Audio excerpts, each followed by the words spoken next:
Our dad, Giuseppe Zinghini, Mr. Joe, Pepe, Uvaranda, these are the names that he went by. Born the 2nd of February 1938, determination, passionate, resilient. These are all the qualities that our father held in high esteem and practiced every day during his time here with us. As his friends gathered at Waterview Street to pay their condolences, they would hug me and say, "Five Dock will never be the same. Your dad's front door was always open and the coffee always on the stove, ready for a chat and a laugh."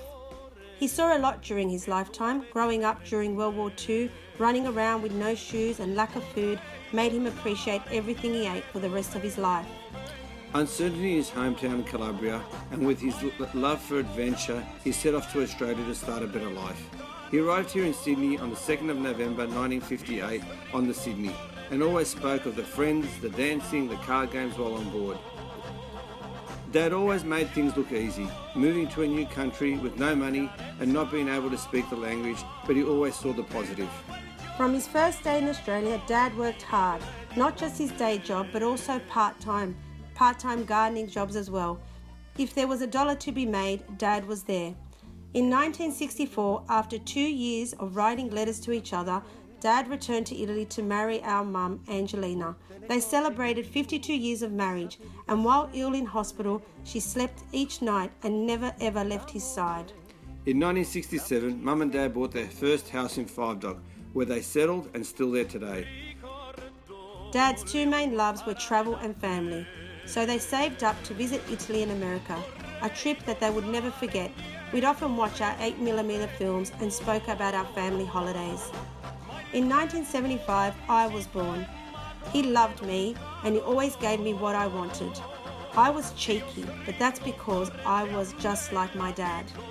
Dad was the organiser. Picnics, parties, horse riding and long days at the beach. He loved to take us for drives through the city and random ferry rides to Manly. Dad continued to work hard at Telecom for 17 years and then as a handyman after that. To us, Dad's finest qualities was his warmth towards people and his humour. He loved to delegate jobs and reward people with his wife's cooking. Like Joe DiMaria said at the hospital, if Mr. Joe had the opportunities we had, he would have been a CEO of a company. As kids, when other children were going to play Saturday sports, we would jump into Dad's Valiant, and I'd ask him, "Where are we going, Dad?" He said, "We've found more cousins." Dad loved his whole extended families, the Zinghinis, Versace's, the Ionolos, the Sillis, the Daros, the Zulos, the Cataldos, Santises and Pellis. The list went on and on. The bigger the family, the bigger the party, and he loved a good party. As years went by, both Rosie and I settled down and got married. Dad was so proud of both Joe, my wife, and Rosie's husband, Sam. Both balanced our families out. Thank you, Joe, for your gourmet meals, and Sam for countless trips to the shops while Dad was ill. Both are so patient and kind. His first grandchild, Jessica, was born in 1996 and he loved her sleepovers and spending time with her. She was a clever little girl, always amazed him. Olivia was born in 2000. He loved to cuddle Olivia. She is such a gentle soul, always worrying about Nonno and Nonna. Danielle was born in 2002. They both share many characteristics, planning events, socializing with friends and having a big heart. Marcus was born in 2005, his only grandson. Marcus always made Nonno smile. Marcus would just watch him all day, building his sheds, cutting his wood and cleaning his car. He loved his grandkids. Dad was such a big personality, it's difficult to imagine him not being around. The grandkids, Joe, Sam, the extended family, his friends and his neighbours will miss him dearly. Friday night dinners with him at the head of the table, pizza nights, making wine, homemade bread. He loved his Italian traditions, but he loved even more the opportunities that Australia provided.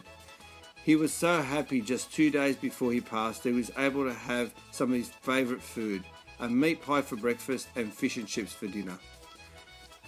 The priest was called in to give Dad his final rites. Father Anthony said his favourite prayer, which happened to be written the year my father was born, 1938, by Saint Faustina. This was lovely to hear because my father's brother's name is Fausto. It was comforting.